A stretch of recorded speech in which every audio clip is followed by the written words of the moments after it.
របៀបលុបឆាតលុបវីដេអូលុបរូបភាពឲ្យបាត់ទាំងយើងផងឲ្យបាត់ទាំងគេផងហើយមួយទៀតយើងផ្ញើរូបភាពផ្ញើវីដេអូឲ្យគេមើលបានតែម្ដងឲ្យរូបភាពនោះវីដេអូនោះអក្សរនោះលុបខ្លួនឯងដោយអូតូបងប្អូនទាំងអស់គ្នាណាឲ្យគេមើលបានគេគ្រាន់តែคลิกមើលហើយគឺលុបបាត់តែម្ដងអញ្ចឹងណាបាទអូខេអញ្ចឹងខ្ញុំនឹងធ្វើបង្ហាញនៅក្នុងវីដេអូនេះបងប្អូនទាំងអស់គ្នាអូខេអញ្ចឹងបងប្អូនទាំងអស់គ្នាគឺយើងចូលមកក្នុង chat Messenger របស់យើងមកបាទអញ្ចឹងបងប្អូនទាំងអស់គ្នាយើងចូលមកដល់ chat Messenger ហើយអញ្ចឹងយើងជ្រើសរើសយកនៅ chat ជាមួយនឹងមិត្តភ័ក្តិណាមួយដែលយើងចង់ឆាតទៅណាអញ្ចឹងខ្ញុំសូមយក account ខ្ញុំមួយទៀតដើម្បីធ្វើជាឧទាហរណ៍ប្រាប់ដល់បងប្អូនយើងបាទអញ្ចឹងខ្ញុំចុចលើ account របស់ខ្ញុំអូខេឥឡូវនេះគឺខ្ញុំប្រាប់អំពីរបៀបលុបឆាតឲ្យបាត់ទាំងគេឲ្យបាត់ទាំងយើងបងប្អូនណាបាទប្រាប់អាហ្នឹងមុនចាំចូលទៅដល់ការផ្ញើវីដេអូរូបភាពអីផ្សេងទៅគេឲ្យគេមើលបានម្ដងលុបដោយអូតូដោយខ្លួនឯងអញ្ចឹងបងប្អូនទាំងអស់គ្នាដូចថាយើងបានផ្ញើទៅគេណាបាទបងប្អូនបាទឥឡូវនេះខ្ញុំសូមផ្ញើទៅគេម្ដងទៀតចុះបងប្អូនយើងឧទាហរណ៍ថាខ្ញុំទៅសេអសអញ្ចឹងបាទទៅសេអសហើយខ្ញុំចុចផ្ញើទៅគេអញ្ចឹងណាបាទអញ្ចឹងបងប្អូនទាំងអស់គ្នាដូចថាយើងផ្ញើទៅគេណាបងប្អូនណាបាទទៅ account មួយទៀតបងប្អូនណាបាទដល់ពេលយើងផ្ញើទៅគេហើយយើងចង់លុបវិញបងប្អូនយកម្រាមដៃយើងសង្កត់មកយកម្រាមដៃយើងសង្កត់ឲ្យដកដៃសង្កត់ដកដៃបងប្អូនមើលមកជួននេះបងប្អូនមករកកន្លែងមួកន្លែងចុច3ណាបាទបងប្អូនចុចកន្លែងហ្នឹងមកបាទបន្តមកទៀតបងប្អូនទាំងអស់គ្នាគឺយើងយកកន្លែងពាក្យថា delete ណាបាទនេះបងប្អូនខាងក្រោមបាទចុច delete មកបាទបន្តមកទៀតអាការលុបហ្នឹងគឺវាមានពីររបៀបទៀតបងប្អូនណាបាទយ៉ាត់បងប្អូនច្រឡំណាបាទកន្លែងនេះគេដាក់ថា delete for everyone អានេះគឺលុបសម្រាប់អ្នកទាំងអស់គ្នាទូទៅតែម្ដងបងប្អូនណាអ្នកខាងលើនេះហើយនេះគឺ delete for you បានន័យថាលុបសម្រាប់តែយើងទេបានន័យថាលុបហ្នឹងវីដេអូហ្នឹងបាត់តែខាងយើងទេប៉ុន្តែខាងគេអត់បាត់ទេបងប្អូនយើងសពដងគាត់លុបដូចថាគាត់ច្រឡំយកអា delete for you នេះអញ្ចឹងបានន័យថាពេលលុបទៅបាត់តែខាងគាត់ហ្នឹងទេណាអាខាងគេដែលគេផ្ញើទៅគេនោះគេនៅដដែលវីដេអូហ្នឹងណាបាទវីដេអូហ្នឹងគឺគេនៅដដែលគេអត់លុបទេអញ្ចឹងបាត់តែខាងយើងទេហើយយើងជាថាងតែលុបបាត់ហើយខាងនោះក៏បាត់ខាងនេះតែបាត់ដែរអត់ទេបងប្អូនណាបាទអញ្ចឹងយើងត្រូវមានរបៀបនៅក្នុងការនេះដែរគេដាក់ឲ្យយើងបងប្អូនអ្នកឃើញទេ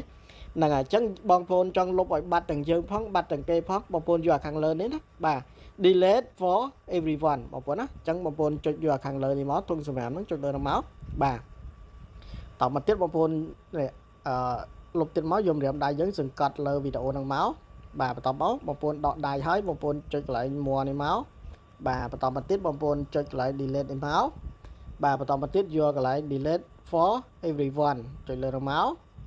បាទគេលុបហើយតមកទៀតបងប្អូនចុចទៀតលុបទៀតបងប្អូនណាបាទមិនបាច់ឲ្យខ្ញុំធ្វើប៉ុណ្្នឹងបានហើយបងប្អូនយើងយល់ណាបាទអញ្ចឹងអាស្នាមនេះយើងចង់លុបឲ្យបាត់ក៏បានមិនលុបក៏បានបើមិនសិនតែយើងចង់លុបឲ្យបាត់អាស្នាមហ្នឹងបងប្អូនយកម្រាមដៃសង្កត់មកដកដៃសង្កត់ឲ្យដកដៃបងប្អូនឃើញ delete ចុចមកបាទតមកចុច delete ទៀតមកបាទអានេះក៏ចឹងដែរយើងយកម្រាមដៃយើងសង្កត់ហើយដកដៃបងប្អូនយក delete មកតមកយក delete ទៀតមកណាបាទអូខេអញ្ចឹងបងប្អូនទាំងអស់គ្នាយើងបានលុបហើយអញ្ចឹងអក្សរនេះហើយរូបភាពនេះខ្ញុំអត់លុបទេខ្ញុំទុកឲ្យបងប្អូនយើងមើលខ្ញុំលុបតែពីរមិញណាបាទអញ្ចឹងខ្ញុំសុំចូលទៅឆាតមួយទៀតបងប្អូនអញ្ចឹងខ្ញុំចុចចូលទៅឆាតមិញខ្ញុំបានចូលមកឆាតនេះបងប្អូនណានេះមិញខ្ញុំបានចូលមកឆាតនេះណាបាទខ្ញុំលុបនៅឆាតនេះអញ្ចឹងខ្ញុំចូលមកឆាតមួយទៀតបងប្អូនណាឆាតទី2បាទខ្ញុំសុំចូលទៅឆាតទី2របស់ខ្ញុំនេះឆាតនេះម្ដងបាទអញ្ចឹងខ្ញុំចូលមកឆាតនេះបាទបន្តមកទៀតគឺខ្ញុំចូលមកកន្លែងឆាតបាទអញ្ចឹងបងប្អូនទាំងអស់គ្នារូបហើយនឹងអក្សរនៅសល់តែ2យើងបានលុប2បងប្អូនណាបាទយើងបានលុបអញ្ចឹងបាត់ទាំងគេផងបាត់ទាំងយើងផងគឺគេលុបបែបហ្នឹងបងប្អូនទាំងអស់គ្នាណាបាទអញ្ចឹងខ្ញុំសូមចូលទៅឆាតទី1វិញបាទនៅឆាតនេះណាខ្ញុំសូមចូលទៅឆាតទី1វិញបងប្អូនទាំងអស់គ្នាអញ្ចឹងចូលទៅឆាតទី1បាទអញ្ចឹងបងប្អូនយល់ណាលុបបាត់ទាំងគេផងបាត់ទាំងយើងផងឥឡូវនេះយើងចប់អាហ្នឹងយើងចូលមកដល់ការផ្ញើវីដេអូទៅគេរូបភាពទៅគេឬមួយក៏អក្សរទៅ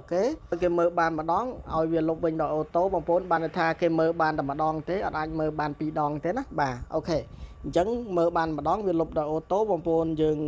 ចុចផ្ញើទៅបងប្អូនទាំងអស់គ្នាណាដូចថាឥឡូវនេះខ្ញុំផ្ញើរូបភាពបងប្អូនណាចុចលើរូបភាពមកបាទឥឡូវនេះឧទាហរណ៍ថាខ្ញុំដាក់រូបនេះបងប្អូនទាំងអស់គ្នាយើង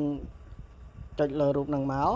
បាទនៅពេលណាដែលយើងថិចលើរូបនឹងហើយបងប្អូនវាមាន2បងប្អូនណាមានកន្លែង send មានកន្លែង edit អញ្ចឹងយើងចង់ផ្ញើលក្ខណៈថាឲ្យគេមើលម្ដងវាលុបដោយអូតូដោយខ្លួនឯងបងប្អូនយកកន្លែង edit មកចុចលើ edit មកណាបាទបន្តមកទៀតបងប្អូនទាំងអស់គ្នាបងប្អូនមើលមកជួរនេះបងប្អូនឃើញកន្លែងនេះអត់នេះបាទកន្លែងលេខ1កំពុងនេះណាបាទអញ្ចឹងបងប្អូនយកម្រាមដៃប៉ះលើនឹងមកកន្លែងអប់ហ្នឹងបាទពេលណាដែលបងប្អូនប៉ះហើយវាចេញពាក្យថា view 1បងប្អូនណាបានថាមើលឃើញតែម្ដងទេបងប្អូនណាបាទអាចមើលឃើញ2ដងទេតមកបងប្អូនចុច send មកណាបាទចុចផ្ញើទៅហ្នឹងហើយអញ្ចឹងបងប្អូនទាំងអស់គ្នាយើងបានផ្ញើទៅណាបាទយើងបានផ្ញើទៅហើយអញ្ចឹងខ្ញុំសូមនេះសិនបាទខ្ញុំសូមបិទចូលទៅក្នុងaccount ទី2 chat ទី2បងប្អូនណាបាទអញ្ចឹងខ្ញុំចូលមក chat ទី2បាទបន្តមកយើងចុចមើលទៅបាទនេះបងប្អូននេះអញ្ចឹងបងប្អូនទាំងអស់គ្នានៅពេលណាដែលភាគីយើងដូចថាឧទាហរណ៍ខាងនេះភាគីយើងមកខាងទៀតគេផ្ញើមកយើងត្រូវចូលមើលមិនអញ្ចឹងដល់ពេលចូលមើលទៅបាទចូលមើលទៅគឺយើងឃើញបានតែម្ដងហ្នឹងឯងឃើញទេបាទដល់ពេលណាដែលយើងចុចចេញមកយើងចង់ចូលទៅមើលទៀតបងប្អូនអាចមើលបានណាបាទអូខេចុចអត់ទៅទេបងប្អូនណាអាចមើលបានទេឃើញអត់ទោះបីយើងចុចបែបណាមើលបែបណាក៏លេងមើលបានទៀតដែរបងប្អូនណាបាទអាហ្នឹងពីវិធីដែលក្រុមហ៊ុន Facebook គេបានធ្វើការអាប់ដេតនៅមុខងារហ្នឹងអញ្ចឹងបងប្អូនណាបាទហ្នឹងហើយអញ្ចឹងបងប្អូនអាចអនុវត្តឲ្យធ្វើតាមនឹងបាន